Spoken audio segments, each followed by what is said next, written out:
नमस्कार विद्यार्थियों, मैं विकास कुमार रक्षक हिंदी धारा के डिजिटल प्लेटफॉर्म पर आप सभी विद्यार्थियों का हार्दिक अभिनंदन करता हूं। विद्यार्थियों, पीछे की कक्षा में हमने अनुस्वार व अनुनासिक में अंतर देखा था। आज हम शब्द है उन शब्दों को अदा करना सीखेंगे। बहुत बार बच्चों के कंफ्यूज हो जाती है कि दोनों ही शब्द शुद्ध दिखाई दे रहे हैं, लेकिन दोनों में से सर्वाधिक शुद्ध शब्द कौन सा है, कौन सा लिखें हम। कई शब्द हैं, जैसे मैं आपको कुछ शब्द बता रहा हूं। एक तो मान लो मैंने शब्द लिख दिया, ये वाला लिख दिया चक्कर, और एक वाला शब्द है वो मैंने ये लिख दिया चक्कर। इन दोनों में से शुद्ध कौन सा है, ये समस्या आ जाती है बच्चों की। कई बार बेटा ये समस्या आ जाती है कि एक तरफ तो ये शब्द है दिग्गज, और एक तरफ ये शब्द भी दिखाई दे गया बच्चे को कि दिग्गज। इन दोनों में से शुद्ध कौन सा है, इस प्रकार की समस्या आ जाती है। कई बार बेटा ये समस्या आ जाती है कि एक तरफ मैंने शब्द लिख दिया चिन्ह, और एक तरफ मैंने शब्द लिख दिया चिन्ह। ये समस्या आ जाती है कि दोनों में से शुद्ध कौन सा है, इन दोनों में से शुद्ध कौन सा है। एक ये बच्चा आमतौर पर बच्चा कहता है कि सर एक तो ये विद्यालय है, एक तो ये वाला विद्यालय है, और एक बेटा बच्चा कहता है कि सर ये वाला विद्यालय है। इन दोनों में से शुद्ध कौन सा है, इन दोनों में से शुद्ध कौन सा है। इस प्रकार की समस्याएं आमतौर पर बच्चे की आती है कि किसका प्रयोग करें, लिखते समय कौन सा शुद्ध होगा। हम बेटा इसी शंका का समाधान करने के लिए हिंदी धारा के डिजिटल प्लेटफॉर्म है उस पर समाधान कर रहे हैं कि कौन सा शब्द किस प्रकार लिखना है। ठीक है, अब बेटा देखो क्या समस्या आती है। सबसे पहले मैं वर्ण लिख रहा हूं कि ये वर्ण है, क है, और एक बेटा मैंने लिख दिया फै वर्ण। ये दो वर्ण लिख दिए मैंने, क और फै लिख दिया। ठीक है, इतनी बात गौर से ध्यान करना। बेटा क्या होता है कि ये वर्ण है, इनको आधा कैसा करेंगे हम, आधा किस प्रकार करेंगे। देखिए फिर लिखा है बेटा मैंने च, छ, ज, झ और इये, ट, ठ, ड, ढ, और एक क्या लिख दिया, अण लिख दिया। फिर बेटा मैंने और लिखे, आगे बढ़ रहा हूं मैं। हाँ, आप देखते जाना किस प्रकार आते होंगे। त, थ, द, ध और न। फिर बेटा प, फ, ब, भ और एक क्या लिख दिया, मैं लिख दिया।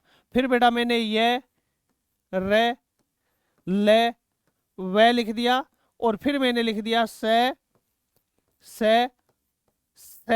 और है लिख दिया। ये इतने वर्ण हैं, इनको आधा किस प्रकार करना है, गौर करो आप, बस कभी समस्या नहीं आएगी। ये तो है बेटा शिरोरेखा, इसको क्या बोलते हैं, शिरोरेखा बोलते हैं, और इस रेखा को बोलते हैं खड़ी पाई। ध्यान रखना, ऊपर वाली रेखा है वो तो शिरोरेखा कहलाती है, और इसको कहते हैं खड़ी पाई। ये रेखा कौन सी है, ये तो है बेटा शिरोरेखा, शिरोरेखा। और इस रेखा को क्या कहते हैं, खड़ी पाई। ठीक है, अब बेटा इस व्यंजनों में गौर कीजिए कि दो वर्ण ऐसे हैं जो खड़ी पाई से आगे जा रहे हैं, खड़ी पाई को क्रॉस कर रहे हैं, खड़ी पाई को लांग रहे हैं। ऐसे दो ही वर्ण हैं, बाकी कोई भी वर्ण है वो खड़ी पाई से आगे नहीं जा रहा। देख लीजिए, एक तो क जा रहा है खड़ी पाई से आगे, एक तो जा रहा है क, और एक जा रहा है बेटा फै। बाकी सारे के सारे व्यंजन है वो खड़ी पाई से आगे नहीं जा रहे, क और फै जा रहा है, क और फै जा रहा है बेटा। क, एक तो क जा रहा है, और एक कौन सा जा रहा है, एक फै जा रहा है। सबसे पहले इन दो वर्णों को आधा करेंगे, तो बेटा खड़ी पाई से जो आगे की आकृति है ना, उस आकृति को आधा हटा दो। खड़ी पाई से जो आगे की आकृति है उस आकृति को आधा हटा दो। ये दो वर्ण आधे हो गए। दो वर्ण क्या हो गए? दो वर्ण बेटा आधे हो गए। खड़ी पाई से आगे की जो आकृति है उस आकृति को आधा हटाना है।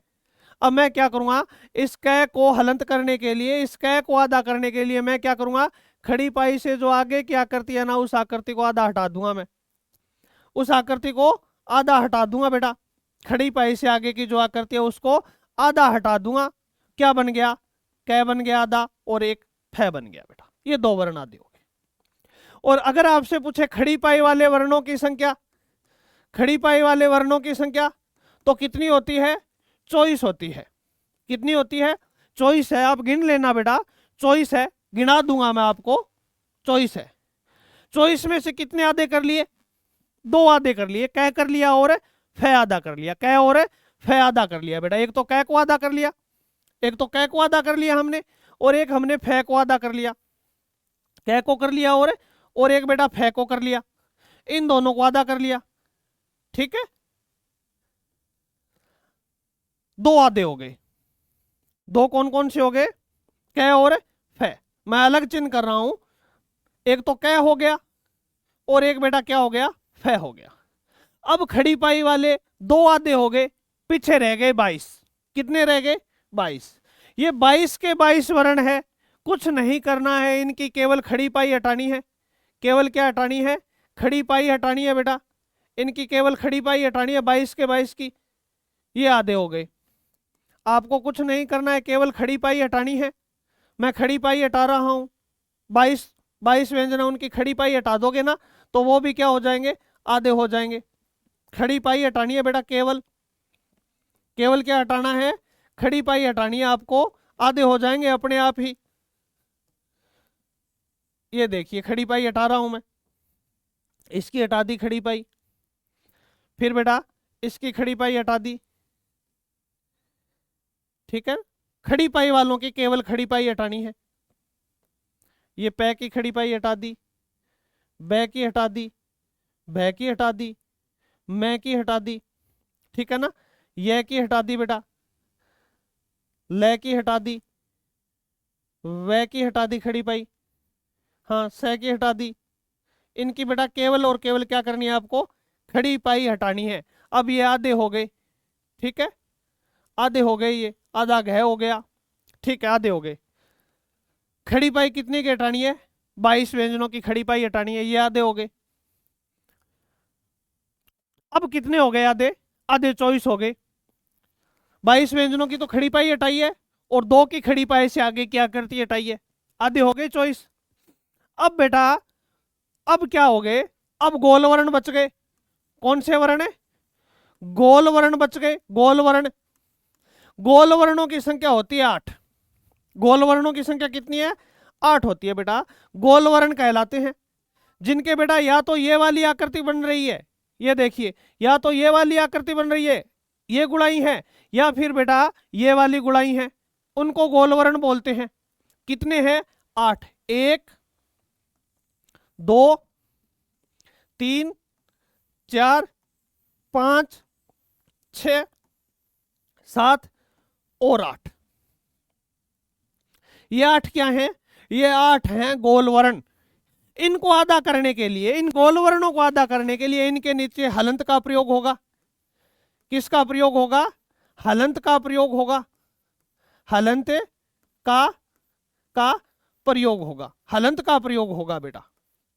ठीक है ना, देखिए किस प्रकार मैंने आपसे लिखा था कि कौन सा शब्द शुद्ध है, तो बेटा कै आधा इस प्रकार होता है। चक्कर तो शब्द ये शुद्ध है और दिग्गज शब्द है वो ये वाला शुद्ध है, क्योंकि खड़ी पाई हटाई आधे गए कि हलंत नहीं लगाया। ठीक है, इतनी बात। और बेटा आपसे पूछा था, आपने बताया था, आपसे पूछा था सॉरी, कि विद्यालय शब्द कौन सा शुद्ध है, तो बेटा द गोल वर्ण है, ये रहा गोल वर्ण, गुलाई है, खड़ी पाई है नहीं, तो बेटा ये शब्द शुद्ध है। विद्यालय शब्द ये शुद्ध है। चिन्ह शब्द है वो इस प्रकार लिखना है आपको, आधा लिखना है। चिन्ह है के नीचे क्या लगेगा? हलंत लगेगा। चिन्ह ये शब्द शुद्ध है, दोनों में से ये शुद्ध है। ठीक है, कितने हो गए आधे? आधे कितने हो गए बेटा? आधे हो गए 24 और 8 32। अब एक रह गया रे। एक क्या रह गया, रह गया, लाल ही मार दूं, इसके में थोड़ी अलग मार दूं, रह गया, इसको आधा करने के लिए, रेफ बोलते हैं बेटा। रह हमेशा ही क्या बनता है, रेफ बनता है। इसको आधा करने के लिए इसे शिरोरेखा से ऊपर चढ़ा देते हैं, इसे शिरोरेखा से ऊपर चढ़ा देते हैं। ये क्या कहलाता है, रेफ कहलाता है। ये इस प्रकार से आधा होगा। 24, 8, 32 और एक रह, कितने हो गए, 33 वर्ण है, उनको हमने आधा कर लिया, 33 वर्णों को हमने आधा कर लिया। इस प्रकार ये 33 के 33 वर्ण हैं, वो आधे होंगे बेटा। कोई कोई कोई पेच नहीं है, बिल्कुल इजी तरीका है। खड़ी पाई वाले हैं 24, इनमें 22 की तो खड़ी पाई हटा दो, और कै और फै जो आगे जा रहे हैं उनकी आधी आकृति हटा दो। उसके बाद बेटा जो जो दिखाई दे रहे हैं वो गोल वर्ण है, लाल वाले। इन गोल वर्णों के नीचे हलंत का प्रयोग किया जाता है आधा करने के लिए, हलंत का प्रयोग करेंगे। और एक बचा पीछे रे, इस रे को आधा करेंगे तो शिरोरेखा के ऊपर चढ़ा दो, इसको शिरोरेखा के ऊपर चढ़ा दो इस प्रकार, मरम, चरम, करम, ठीक है, सरम। और ये रह क्या कहलाता है, आधे वाला, इस रह को कहा जाता है रेफ वर्ण, रेफ रह कहा जाता है इसको, ठीक है। ये थे बेटा वर्णों को आधा करने का तरीका। अब कोई समस्या नहीं रहेगी आपको, किस प्रकार आधे किए जाते हैं आप बता दोगे, शुद्ध लेखन सीख गए हो, इसी प्रकार आधे किए जाते हैं। आपने मुझको सुना, अपना कीमती समय दिया। नेक्स्ट क्लास में बेटा और एक रोचक जानकारी लेकर हम पुनः उपस्थित होंगे। तब तक सभी विद्यार्थियों को धन्यवाद। जय हिंद, जय भारत।